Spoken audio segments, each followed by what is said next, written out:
In this two-part vlog, I am taking you to the teeny tiny country of Bahrain.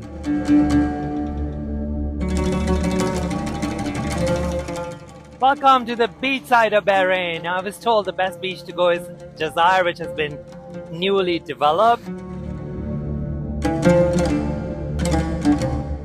This is Manama Souk, the main area, and it looks really nice. Also, check out the lamps, how colorful are they? I am in the biggest mosque in the Bahrain Kingdom, and that is Grand Al Fateh Mosque.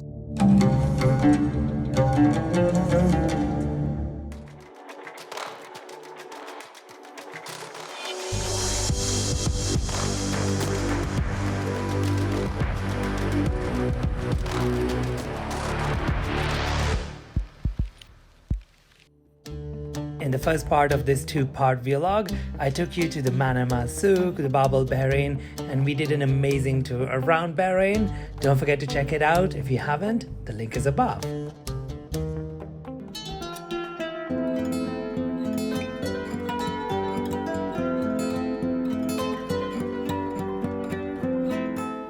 I am in the biggest mosque in the Bahrain Kingdom, and that is Grand Al Fateh Mosque. You will see its dome, its minarets going here and there, and a visit to this place is an absolute must. Now, it is no competitor to Sheikh Zayed Mosque or the one in Muscat, because they are really grand and opulent, but this one is rather simple. But its beauty lies in its simplicity and elegance.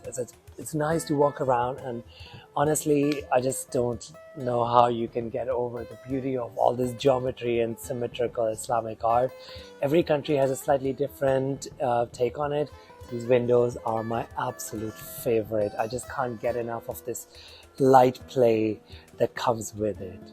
But in order to come here, you need to come in the morning during the visitation hours, and also make sure you're properly covered, your shoulders, your arms, your knees, everything. Otherwise, you will not be allowed inside. I think for women, you can borrow an abaya, but for men, you need to come prepared.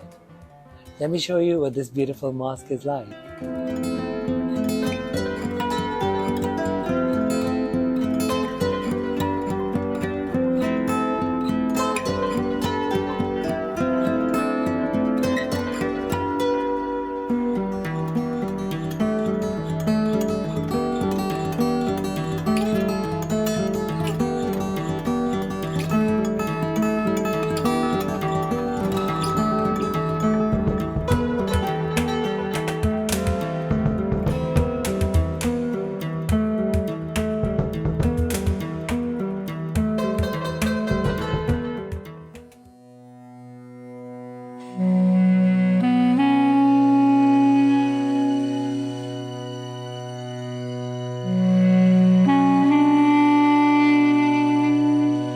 Beit al-Quran is a must visit when you're in Bahrain, and it's not just for Muslims. Think of it as an art and history museum.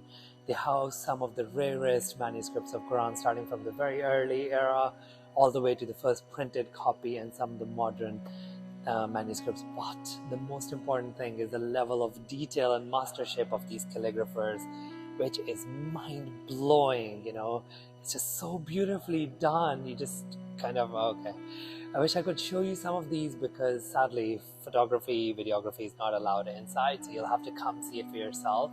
And I really like the building as well. It's small, it's quite Middle Eastern, so it's a perfect place to house such beautiful, amazing manuscripts.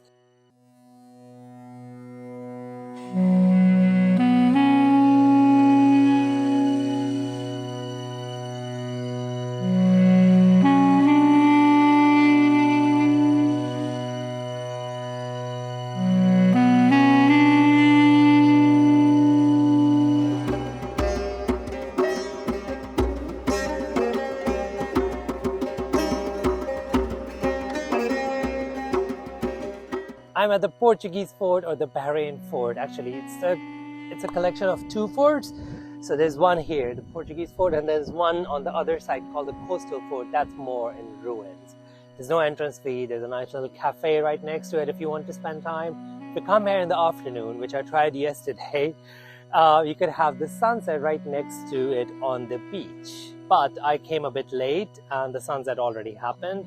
So I came back this morning to check it out. Let me show you around. It's quite nice, and everyone I spoke to locally recommended that I do not miss this at all.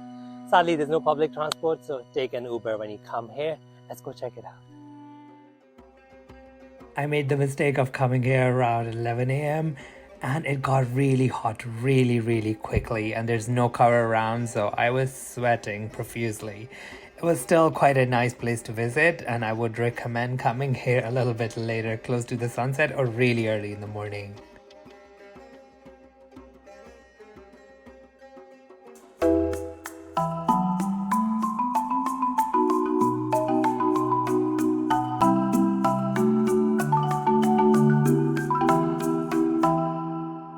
Welcome to the beach side of Bahrain. Now, I was told the best beach to go is Jazaer, which has been newly developed, and it is near Zalak, which is like about 35 minutes drive from Bab al Bahrain.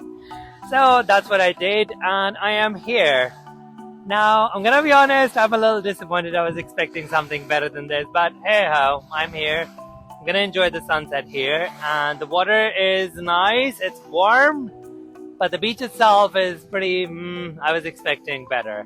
Now, there's another set of beaches, but those belong to the private resorts. I'll try my luck there tomorrow and see if that works better. Alright, let's see the beach.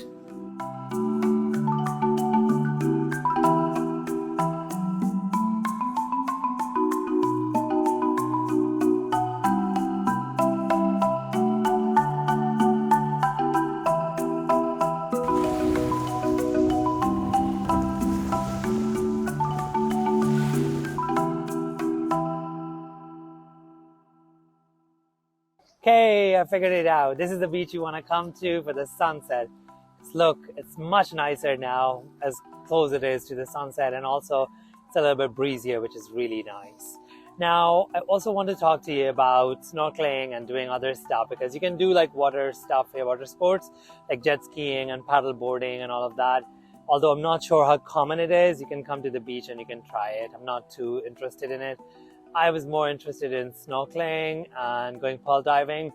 Now, I checked with a few agencies. Every one of them said they don't do group tours. You need to do a private hire, and I don't have 500 pounds to take a boat to see a sandbank at Jarada or go to Havar Islands for the day or go pearl diving. All of these things, you need to do private hires.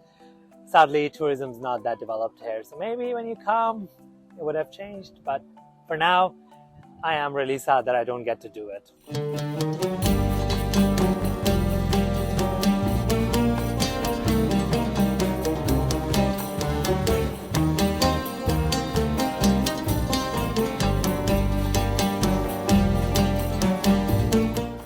I am sitting in Muharraq, which used to be the capital of Bahrain before Manama. And the reason for coming here is this behind me, the Pearling Path Visitor Center. Now, it's not what I expected at all. It's quite a brutalist sort of architecture, and I mean, in the Middle East, I didn't imagine that I would ever come across something like this. It's become my favorite building instantly. It's really fun to roam around, and it's just so angular. I love it. So the reason for coming here is obviously pearling, which has a deep connection to the society of Bahrain. This one thing changed and created the society for centuries in this tiny island. And it's so important that if you see the flag of Bahrain, the white stands for the color of pearls. The red actually stands for the cloth on which they would display the pearls to enhance their purity, their beauty. And I am in love with this place, seriously. I'm going to be honest, this has become like, instantly like, you walk into a place and you're like, wow, this is the only place where that happened to me in Bahrain. Okay, let me show you around, and hopefully we get to visit one of the houses that I plan to go if it's open today. So let's see.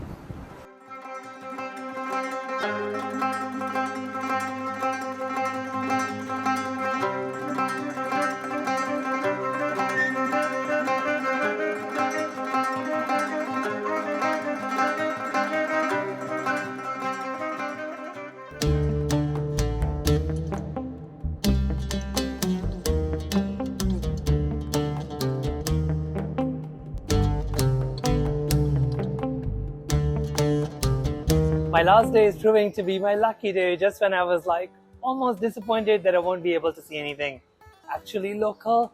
I came across this beautiful street that is full of these amazing houses. Now, unfortunately, they don't allow filming or pictures inside, so I won't be able to take you inside. But this one, Kurar House, is my favorite. Do not miss this spot. Seriously, the doors are absolutely amazing, and I love beautiful wooden carved doors.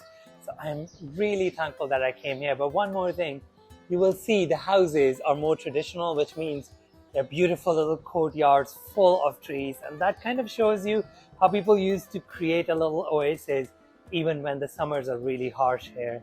So for that reason alone, do not miss this spot.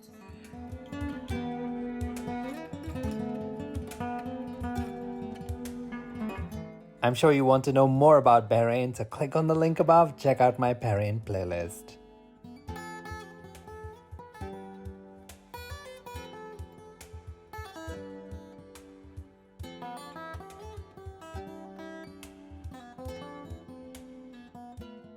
Guys, if you come here, do say hello to Mimi. She's amazing and she is really cute, and she lives here. So you at least get to meet one local resident.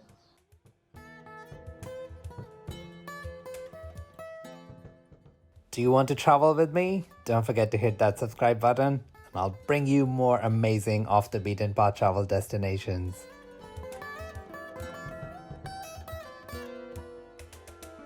I chose the best spa in Bahrain for my last day.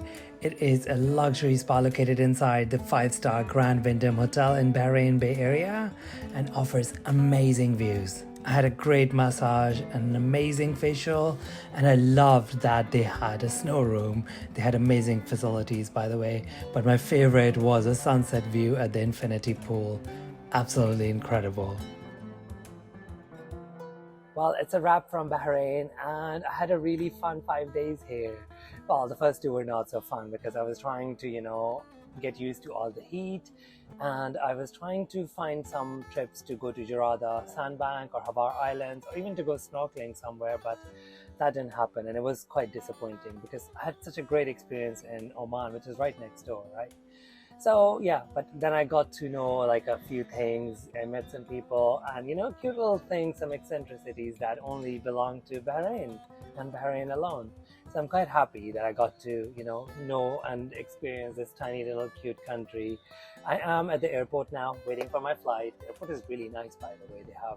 It's really modern and really nice, and the AC is like mwah. Okay, I am gonna take my flight. I think it's about time, and I will see you later in another beautiful country. Do check out the Bahrain playlist. It has quite a lot. If you have any questions, do write to me on Instagram or check out TikTok as well. This is Brown Boy Travels. I really hope you enjoyed this video. Do subscribe, like, and comment, and do let me know what you think. We'll see you in another beautiful destination, another beautiful country, or just eating my heart out in some other place. See you next time.